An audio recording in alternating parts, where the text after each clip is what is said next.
This is the story of a friendship that built a company and a betrayal that burned it to the ground. She was my best friend, my co-founder, my future. Till the day I got locked out of my own code, erased from my own vision, and replaced in a press release. She thought a stolen startup would make her untouchable. So I spent years building something else, a way to take everything back, quietly, precisely, and without forgiveness. There's a kind of betrayal that doesn't just break you. It guts you, quietly, without blood or noise, like waking up to find your reflection stolen from the mirror. Her name was Rachel. We met sophomore year of college, both buried in student debt, caffeine, and pipe dreams. She was wild where I was focused, loud where I was quiet. She could walk into a room and own it before speaking, while I disappeared into corners with a laptop and a sketch pad. But somehow, we fit. We built Luma together, the app idea that started on napkins and grew into sleepless nights and scrawled code at 2 a.m. It was supposed to help small creators launch digital storefronts with AI-driven inventory prediction and automated social promotion. Techie, niche, but real. Something for the underdogs. She knew every part of it. Every bug I cried over. Every pitch deck I redrafted. Every time I collapsed from trying to do too much with too little. We called ourselves co-founders, but everyone knew the engine came from me. Rachel had charm, she could talk to VCs, she could sell the dream. I built it. I stayed up for weeks perfecting the algorithm. I taught myself infrastructure design because we couldn't afford a back-end engineer. I burned through my savings keeping our servers running. We had a handshake agreement, equal share, shared vision. She said she had my back, until she didn't. It started with the investor meeting I couldn't attend. I had strep throat, high fever, could barely move. Rachel told me to rest, that she'd pitch on my behalf. I gave her the deck, the prototype, the projections. She nailed it. They loved her. 2 weeks later, I got an email from Carter Bay Capital. Congratulations on the investment, Rachel. Looking forward to next steps. I stared at the screen. My name wasn't on it. I called her, straight to voicemail. Texted, no response. I went to our shared office space. My key card didn't work. I waited in the parking lot for hours, shivering in the cold, until I saw her walking out with Carter Bay's managing director. Laughing, smiling, wearing my future like a new coat. She pretended not to see me. 2 days later, the official paperwork was filed. Luma Incorporated. Sole founder, Rachel Donovan. I got a cease and desist from her lawyer.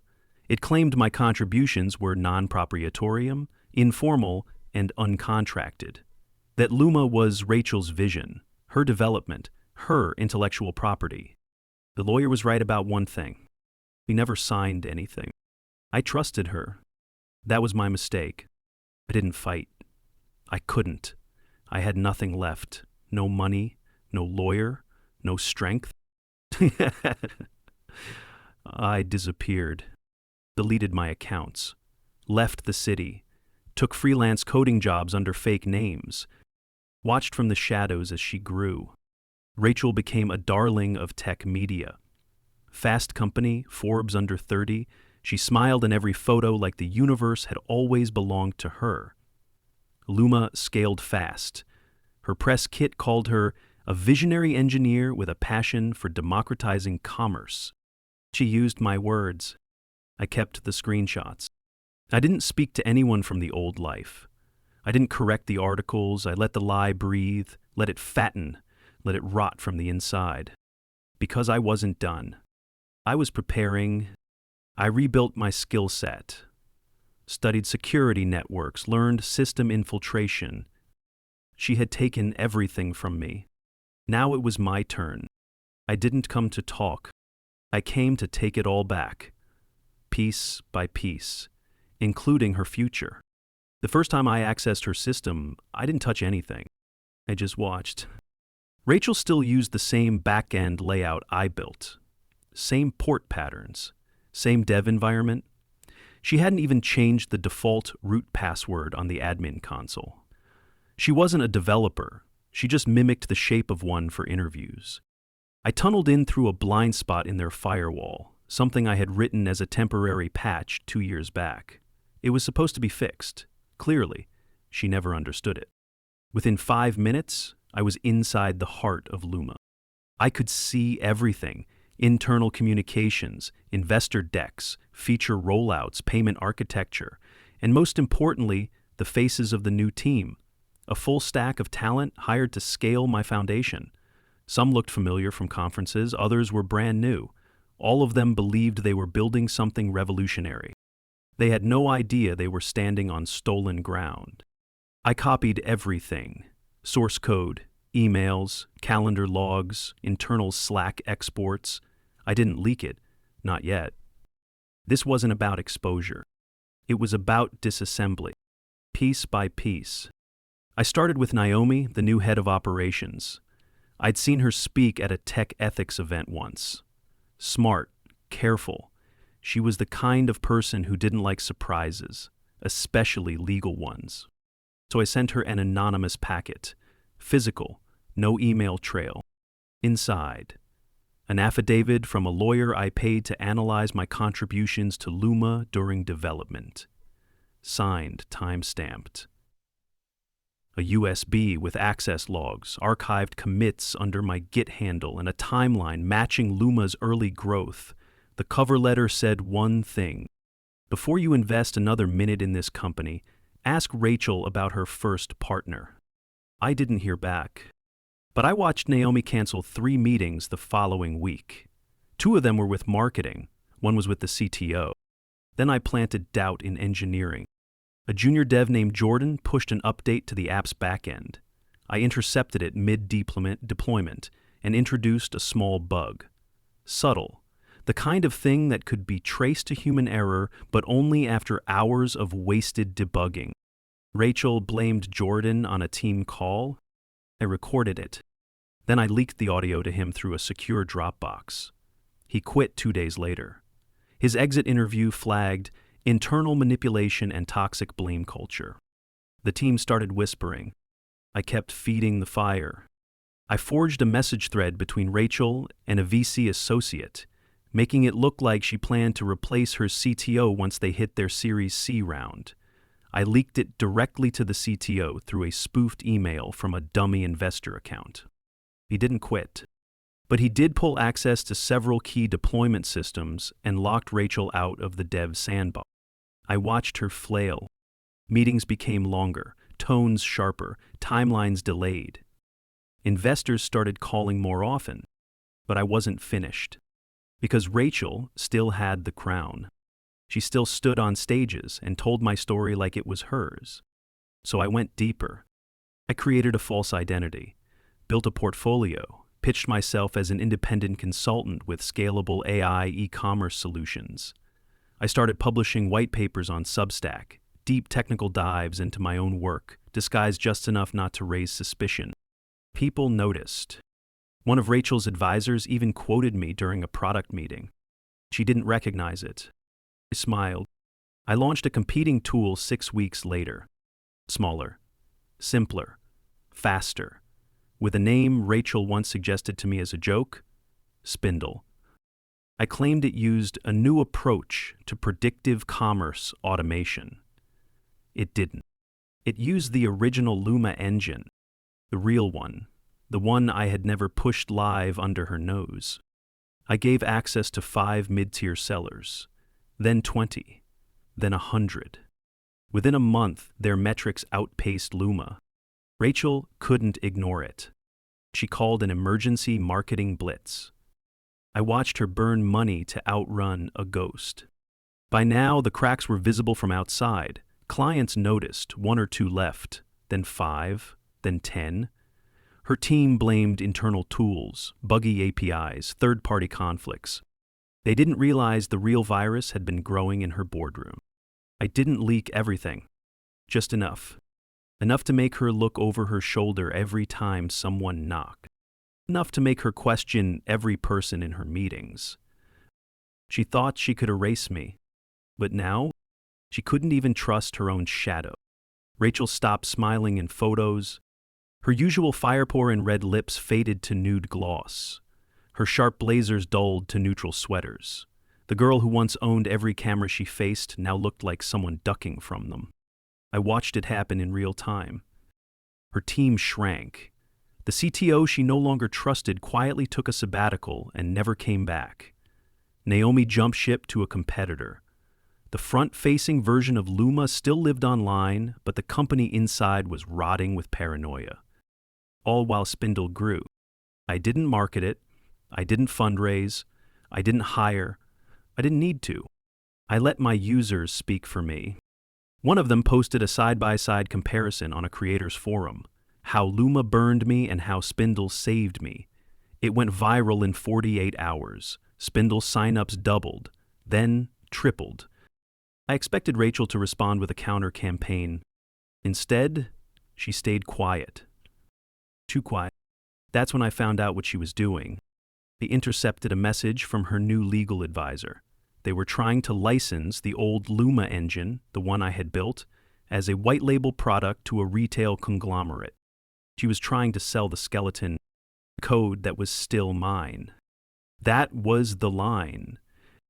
I dropped everything I had, the entire Git history, time-stamped commits, screen recordings of pair programming sessions from 3 years ago, email receipts from our shared repo. I dumped it on a secure portal and sent it to the potential buyer's legal team. They backed out the same day. Rachel called an emergency company town hall. Mallory was there in the back of the digital meeting. She had joined under a ghost account I gave her, just to watch. Rachel tried to spin the situation. She claimed there had been a malicious campaign of misinformation, that someone with an axe to grind was out to sabotage her. She said the founder of Spindle was a fraud. I waited. Then I released the photo. One of the only selfies we ever took, blurry, from a late night of coding in our college dorm. Both of us laughing over coffee and whiteboards and lines of broken code. In the caption, "The night Luma was born." It had the date, the location, and her face, next to mine. There was no coming back from that. The media turned. Quietly at first, then sharply. An exposé dropped on a tech blog 3 days later. Stolen code, silent sabotage, and the woman who never fought back until now. It told the whole story. Names redacted, but everyone knew. Rachel's investors disappeared like rats off a burning ship. 3 of her lead clients posted statements that they had migrated to Spindle in pursuit of ethical alignment and product stability. Rachel tried one last move. She held a press conference. She said she had made mistakes, that Luma was built on the shoulders of friendship, trust, and collaboration, that sometimes, in the hustle of innovation, people forget the people behind the breakthroughs. She didn't say my name. She didn't have to. I watched the clip with dead eyes. There was no remorse in her face, just damage control. So I did what I had been waiting to do. I bought the building, the one Luma operated out of. The lease had lapsed. The owner wanted out. I paid in full through a holding firm. On the day of Rachel's next investor meeting, I sent her a notice of lease termination. She had 30 days to vacate. She didn't make it past 7. The doors were locked, the servers disconnected, the team scattered. And Rachel? She finally looked at me. She stood across the street in a raincoat, hair plastered to her face, mascara bleeding down. She saw me watching from the office window above. I didn't wave. I didn't blink. I just stood there. And I didn't smile. Rachel didn't try to rebuild. There was no last-ditch startup, no rebrand, no Phoenix Rising nonsense. Once the doors of Luma closed, she vanished from the industry like a bad headline people stopped reading. No podcasts, no Medium posts, no tell-all blog, and no apology. She returned to her parents' town on the East Coast, if the online breadcrumbs were accurate, a real estate record with her name on a small 2-bedroom house with peeling siding and an expired for-sale listing. A quiet fall. She had been erased the same way she tried to erase me. But I wasn't finished. Not until the last seed was burned out of the soil. Because Rachel hadn't just stolen code or a company. She stole years. Years of trust, sleep, family, sanity. Years I'll never get back. She looked me in the eye every day while she buried a knife behind her smile. So I found her. Not in person, not with fists or screaming, I was past that. I found her in the last place she was still pretending to be someone. A private forum for female founders in transition, where she posted under a pseudonym. A place full of struggling women clinging to dreams. She played the victim, talked about betrayal, called herself the real mind behind a billion-dollar algorithm, stolen by a bitter ex-friend. I posted the truth. Every log, every blueprint, every recorded meeting. I left no room for ambiguity. The moderators removed her. She didn't post again. The last time I saw her name, it was buried deep in a LinkedIn comment thread, defending herself under a fake name. I didn't bother replying. There was nothing left to say. I focused on Spindle. The company grew fast.